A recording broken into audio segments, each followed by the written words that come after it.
తిట్టినాక next ఎట్లా ఓడగొట్టాలి, ఏం చేయాలి, ఇవన్నీ డీటెయిల్ నడిచినాయి. అదే కదా పంచాయతీ నడిచింది అంతా. తర్వాత ఎప్పుడు నడుస్తూనే ఉంటాయి పోలీసు వాళ్ళతోటి. ఇక పోలీసు వాళ్ళు కూడా ఏం చేస్తారు భయ్, తప్పదు వాళ్ళకు కూడా. మన గవర్నమెంట్ ఉంటే మనం ఏమంటే వేస్తారు, వాళ్ళ గవర్నమెంట్ వాళ్ళు మనం ఏమంటే వాళ్ళేస్తారు. ఇక పోలీసు వాళ్ళు కూడా ఏం చేయలేరు కదా. పోలీసు వాళ్ళు పార్ట్ ఆఫ్ గవర్నమెంట్. వాళ్ళు ఏ గవర్నమెంట్ ఉంటే వాళ్ళు మాట వినాల్సిందే, వాళ్ళు వింటారు. కాబట్టి నేనేమంటున్నా అంటే, ఇంత విషయం చెప్పడానికి కారణం కూడా ఏంటంటే, ఆ రోజు నేను రాజశేఖర రెడ్డి ఆహ్వానం మేరకే నేను టీఆర్ఎస్ పార్టీ వదిలి బయట కాంగ్రెస్ పార్టీ వెళ్ళడం జరిగింది. నేను కాంగ్రెస్లో పోవడానికి హరీష్ రావు మీద కోపం కాదు, హరీష్ రావు మీద ఉన్న ద్వేషము కాదు. ఆ నిర్ణయానికి హరీష్ రావుకి ఎలాంటి సంబంధం లేదు. ఆయన పిలవడము, ఐఐటి నేషనల్ హైవే రోడ్డు ఇస్తా అనడము, నేను పోవడము, 2కి శంకుస్థాపన, 2కి ఇనాగ్రేషన్లు అయిపోయినాయి. ఇప్పుడు దాదాపు ఐఐటిలో ఆ ప్రాంతంలో ఇప్పుడు దాదాపు 1500-2000 మంది ఎంప్లాయ్మెంటు. ఆ కందికి సంబంధించి చుట్టుపక్కల వాళ్ళు ఒక 500-600 మంది ఇప్పటికి వాళ్ళందరూ జాబ్ చేస్తున్నారు. ఇంకా డెవలప్ అవుతున్న కొద్దికి అది అవుతుంటుంది. ఇది నిజము, ఇదే వాస్తవం. జగ్గారెడ్డి ఏదున్నా ఉన్నది ఉన్నట్టే చెప్తాడు. నేను అది వేరు చెప్తే కదా, హరీష్ రావుని నేను రాజకీయంగా తిట్టడం వేరు. కానీ సంబంధం అసలు నేను కోపంతో పోనే లేదు. మళ్ళీ అది తప్పు కదా అనడం, ప్రచారం చేయడము. నేను ఫైటర్ని ముఖముగండి అంట కదా, హరీష్ రావు ముఖముగండి అన్న. రాజకీయంగా ఎప్పుడు హరీష్ రావు టార్గెట్లోనే పెడతా. ఆయన నన్నే మూకోడు. మా ఇద్దరు తేడా అంటే నేను ఫ్రంట్ కేజ్ కొట్లాడితే ఆయనకి ఎంకేజ్ కొడుస్తాడు. ప్రాబ్లం అంతే. హరీష్ రావు నేను తేడా ఆడుంటుందంటే, నేను ముందుకేజ్ కత్తి పడుతుంటే ఆయన వెనకేజ్ తటకనే ఓడుస్తాడు వచ్చి. అది రాజకీయ ఎవరి దానికి ఉంటుంది కదా. అది కూడా నేను హరీష్ రావు వెనకేజ్ పొడిస్తే కూడా తప్పనా? రాజకీయంలో అదొక రాజనీతి. ఎట్లాగేజ్ పొడిస్తే పొడిచిండా లేదా లెక్క అది అనమాట. అది పొడిచినా చచ్చిండా లేదా, ఎట్లా చచ్చిండా అని చూస్తాడు ఎవడన్నా. కాకపోతే ఆలోచన విధానాలు వేరుంటాయి అట్లా. కాబట్టి దయచేసి సోషల్ మీడియా వాళ్ళు ఏమంటారో నాకు తెలియదు, కానీ అరే నాయనా మీరు ఇవన్నీ బంద్ చేసుకోండి, మళ్ళీ ఒకసారి వేయకండి, బాగుండదు. ఇది మర్యాద కూడా ఉండదు మీకు, పద్ధతి కూడా కాదు అది. ఇంకేం డౌట్స్ ఉంటే అడగండి, చెప్తలేదంటే క్లోజ్ చేస్తాను. స్వామి, ఈ ముఖ్యమంత్రి ఇది సీఎం అయితే ఎవరైనా మాట్లాడితే నాకైతే నాకు ఇరిటేట్ అవుతుంది మీ అమ్మ.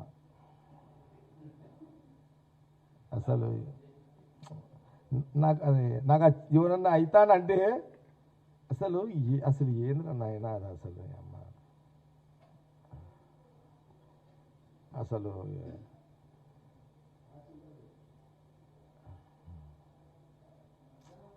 కానీ అసలు ఎవరన్నా అది మాట్లాడుతుంటే ఈ మధ్యలో నాకు చిరాకు వస్తున్నది ఎవరైనా మాట్లాడుతుంటే.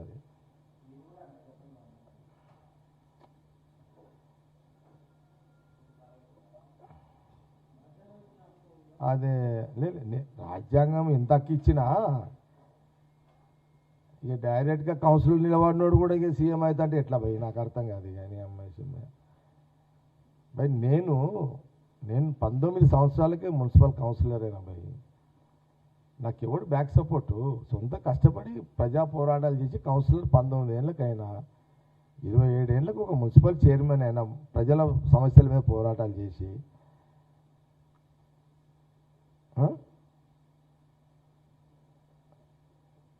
కేసీఆర్ పార్టీ పెట్టి నా తెలుగు చూపించింది. నరేంద్ర గారు తక్కువ పరిచయం చేసిండు అనుకుంటున్నావా? నేను బైసాబ్ కన్నా కేసీఆర్ అన్నాడు, నేనైతే జగన్రెడ్డికి మాట ఇచ్చినా, నేను కరెక్ట్ ఉన్నా. కానీ బైసాబ్ బీఫామ్ ఆయన చేతిలో ఆయన తీసుకున్నాడు. ఎందుకంటే ఆయన ఎంపీ క్యాండిడేట్ అయినా. నేను క్లియర్ ఉండగా నువ్వు ఆడపోయి కూర్చోపో అన్నాడు. ఇక మా బైసాబ్ వేస్తుంటాడు పులి, ఎప్పుడేం చేస్తాడో తెలియదు. నేను బైసాబ్ నువ్వు బీఫామ్ ఇవ్వలేవనుకో, ఇక నేను సంగడే తిరిగి అని చెప్పేసిన బైసాబ్కి. ఇట్లేనా మా నరేంద్ర ఆయన అదే పులి, అది ఒరిజినల్ పులి అది. ఇప్పుడు మన తీరు ఫోటోలు వేసుకునే పులి కాదు అది, టైగర్ నరేంద్ర అది. అది ఒరిజినల్ పులి అది. నేను ఆయన పులికి పోయి నేను వార్నింగ్ ఇచ్చిన. పులికి పోయి నేను పులికి రాదు కానీ ఇక తప్పని పరిస్థితిలో నేను ఇప్పుడు కొన్ని సినిమాలలో పులులతోటి హీరోలు కొట్లాడతారు. ఈ పులితో నేనే పోయి కొట్లాడినా డైరెక్ట్గా వితౌట్ డూబ్లో.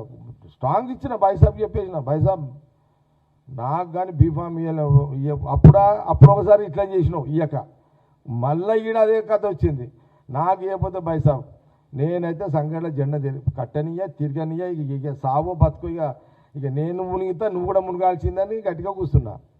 ఆయన జర గట్టివాడే కదా, అమ్మో వీడు ఎందుకంటే అప్పుడే క్యాచ్ చేస్తాడు ఆయన బైసాబు, అమ్మో వీటితో డేంజర్ రా నాయన అని చెప్పి టక్న బీఫామ్ ఇచ్చేసి నాకు అట్లయింది యాక్చువల్గా.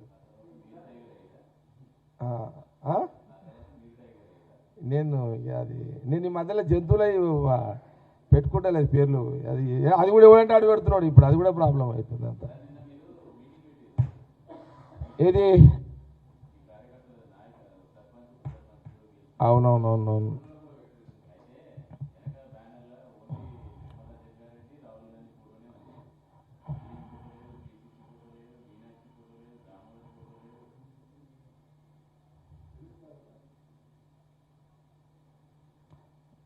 అంటే నీ డౌట్ ఏంటి సార్ ఇప్పుడు? అంటే నిన్న కాంగ్రెస్ తిరుపతి నేను కాంగ్రెస్ పార్టీలో ఉన్నది నిజమే, కాంగ్రెస్ నాయకుడిని నిజమే. వెనక ఆయన నిన్న సర్పంచ్ల సన్మాన కార్యక్రమంలో ఒక రాహుల్ గాంధీ ఫోటో ఉంది, ఆయన మా నాయకుడు, అది నిజమే. ప్రాబ్లం ఎక్కడ వచ్చింది ఇప్పుడు?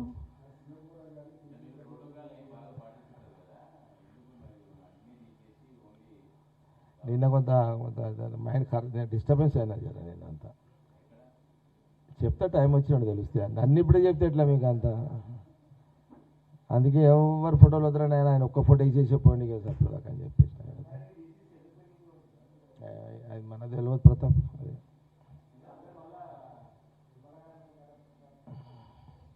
ఇక తర్వాత అంటే మనమేమి ఇంట్రెస్ట్ లేని దాంట్లో.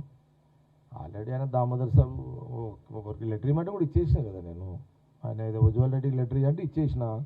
ఇక తర్వాత ఏమైందో ఆ దామోదర్ మినిస్టర్ గారికి, ఆ సురేష్ శెట్టి గారికి, ఆ సంజీవ్ రెడ్డికి తెలుసు, వాళ్ళ ముగ్గురికే తెలుసు అది. ఇక మళ్ళీ దామోదర్ సాబ్ నాకు మాట్లాడలేడు, నేను ఆయనకు చేయలేదు.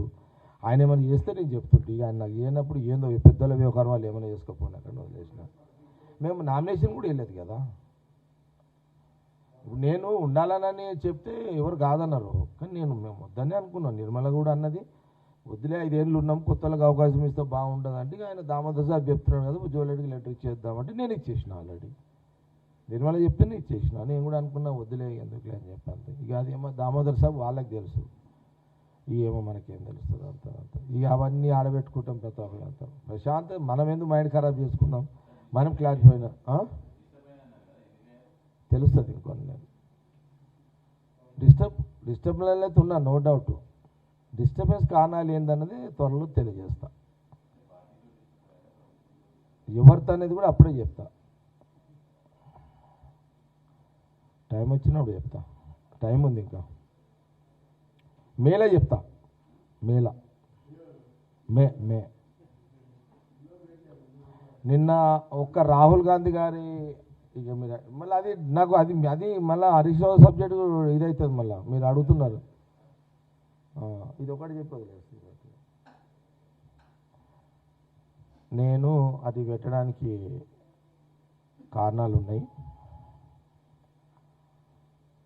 డిసెంబర్, జనవరి, ఫిబ్రవరి, మార్చ్, ఏప్రిల్ శ్రీరామనవమి అయిపోయిన తర్వాత నా ఒపీనియన్స్ మేలో షేర్ చేస్తా.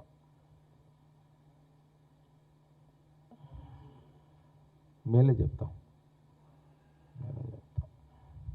అంటే జనరల్గా నాకు ఒక అలవాటు ఉంటుంది. నేను ఒక వర్డింగ్ చెప్పిన అంటే వర్డింగ్ని ఎవరు కూడా ఛాలెంజ్ చేయలేరు, చేసే అవకాశాలు ఇవ్వ.